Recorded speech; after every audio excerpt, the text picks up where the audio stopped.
What's going on, guys? I'm Steve. Welcome back to the channel. Welcome back to another video. If it's your first time stopping by the channel, hit that subscribe button. Trust me, you won't regret it. If you're a returning subscriber, as always, guys, welcome back, and I do appreciate support. Guys, I reported on a story that broke. Jumped right on it when I seen it out of Dallas, Texas, in which a person at a hotel was beheaded in broad daylight in front of various witnesses by another man. And that subject has just been identified as of late last night. And this is the guy they're saying did it. And I want you to pay attention to his face, ladies and gentlemen, because this is another example of a blunder by the justice system in multiple states, letting a maniac walk amongst us after doing horrific crimes. I don't know why they give violent offenders bail and allow them to escape terrorizing somebody with a slap on the wrist, only to do it and kick it up a notch to somebody else. What you're about to hear is absolutely insane. And this is cartel level violence that we're seeing in America play out right before our eyes because criminals keep getting coddled by the justice system. What you're about to hear should not happen to anybody in this country, let alone people doing the right thing and working a 9 to 5 and just trying to make ends meet like everybody else. Take a look at this and I'll come back with commentary. More about a gruesome discovery in East Dallas, and we do want to warn you that the details are disturbing. We also now have the mugshot for Jordanis Cobos Martinez. He's the man accused of beheading a manager at the motel where they worked. Now, that grisly scene unfolding this morning at Downtown Suites in the 3400 block of Samuel Boulevard. And as our Meredith Yeoman shows, it may have all started over a broken washing machine. From video of the suspect's arrest to when first responders arrived on scene, details into the beheading death of a motel manager are disturbing. To that stabbing, the suspect has a machete, and Fire is noticing that he is actually cutting someone's head off. Dallas police say they were called to Downtown Suites around 9:30 this morning after witnesses like this motel resident who asked not to be identified called 911. I see this on TV, but I never seen somebody get their head chopped off. According to a newly released arrest affidavit, the suspect got upset when the victim used a translator to tell the suspect not to use a broken washing machine in the laundry room. It says the suspect then produced a machete and started cutting and stabbing the victim.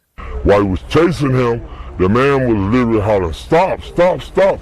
After running for his life, witnesses say the suspect decapitated the victim in front of his wife and son, then left his head in a dumpster.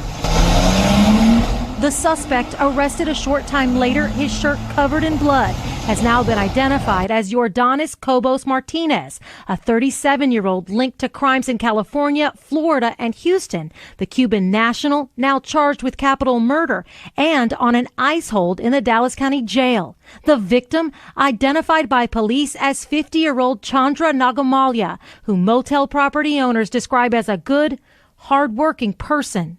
Meredith Yeomans, NBC5.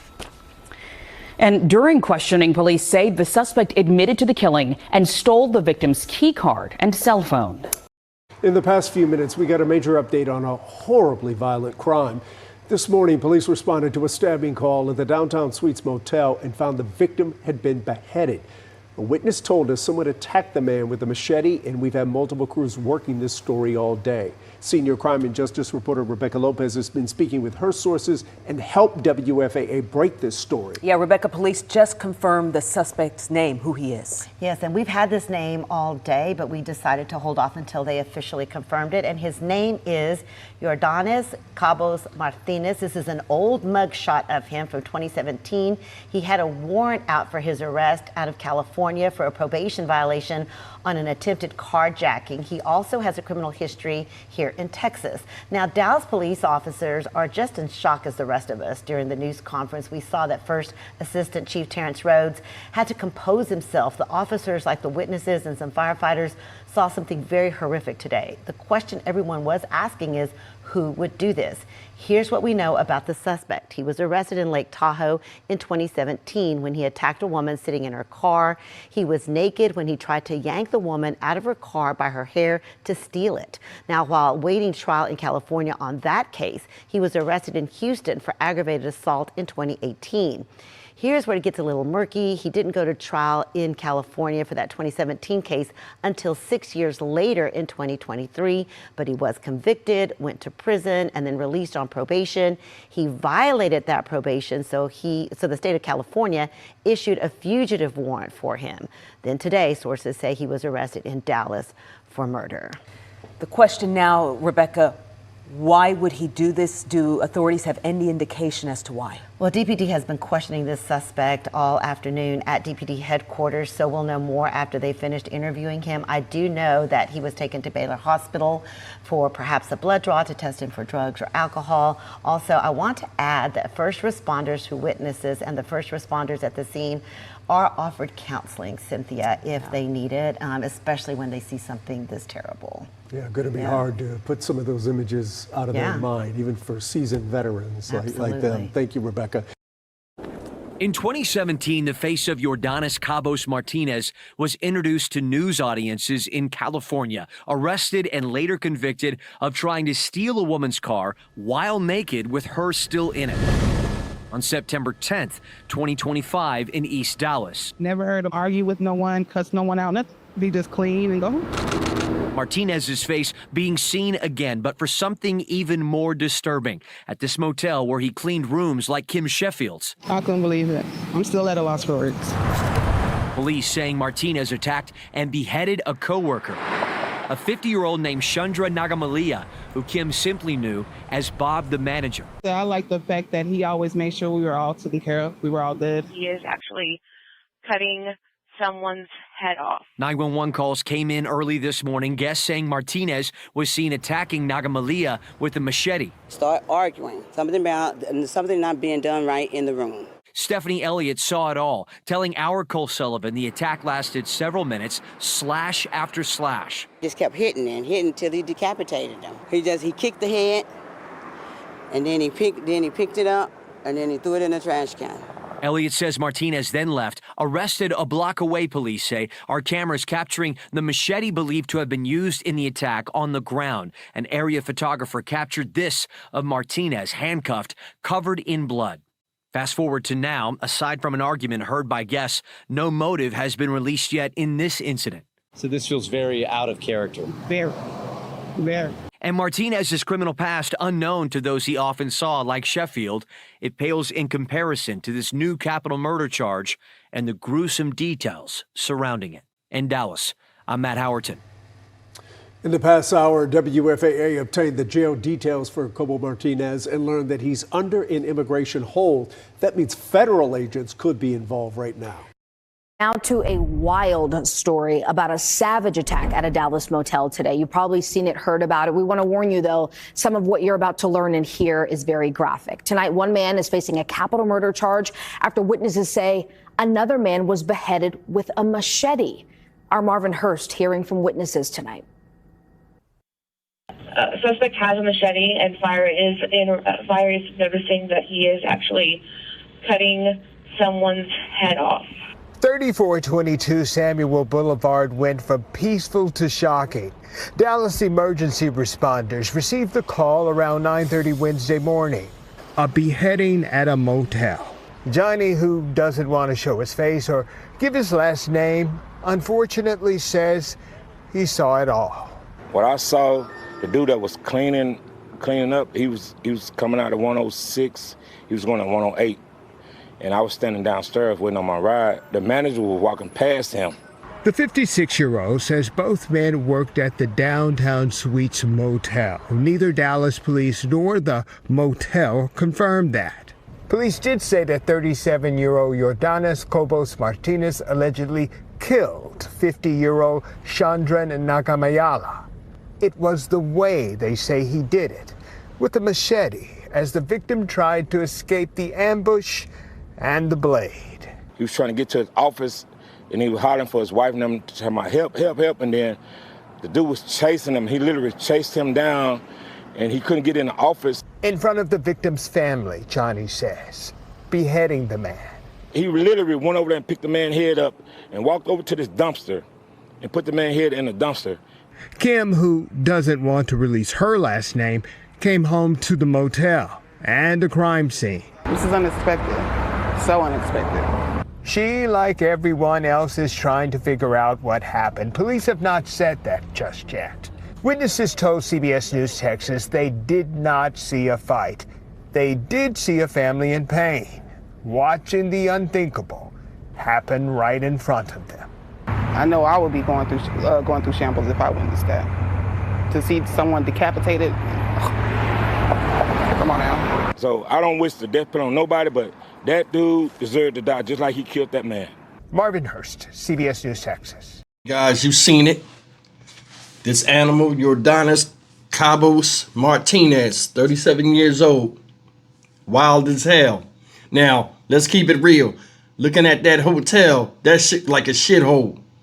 But that's still no reason for somebody to die as vicious as that.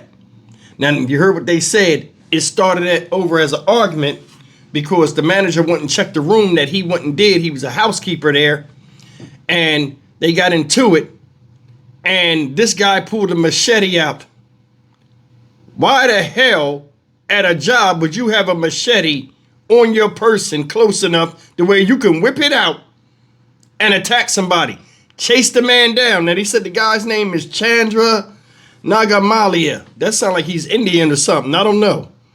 But anyway, chase the man down as he ran to the office trying to escape. You chased him down with a machete and chopped his head off on some faces of death shit.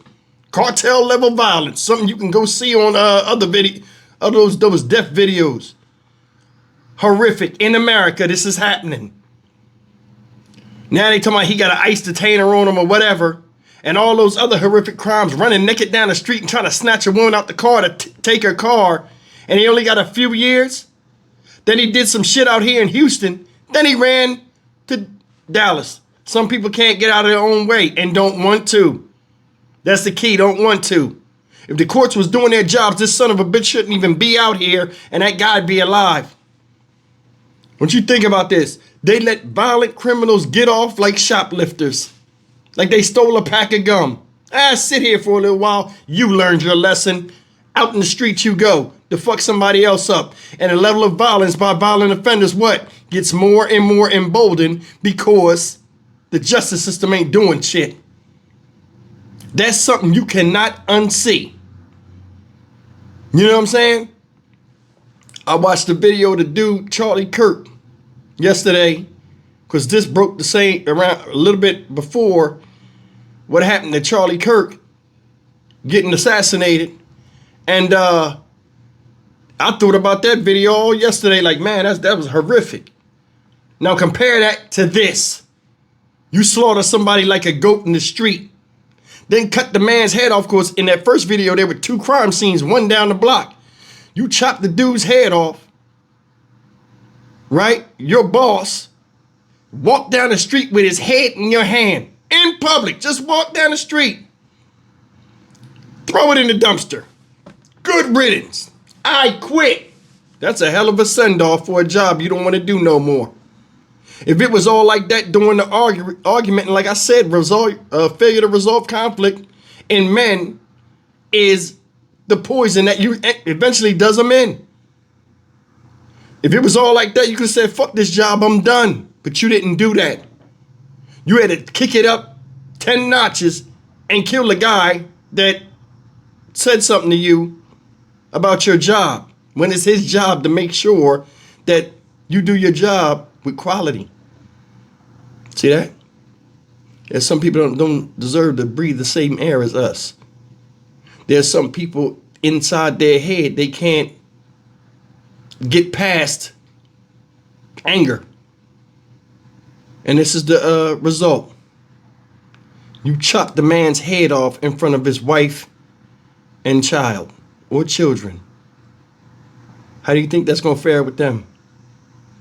How cruel is that? In addition to the other stuff you did. Now they got a detainer on this guy when he should have been out of here as soon as his ass did that first horrific act out there in California by trying to take somebody's car with his dick out. I'm done. Stock Market Steve for the Dynamic Reason channel. As always, like, comment, share, and subscribe. America is not what it used to be. And it's because a lot of people let a lot of shit go that was socially unacceptable. And now it's almost commonplace for blood to be pouring in the street. I will see you in the next video. Take care.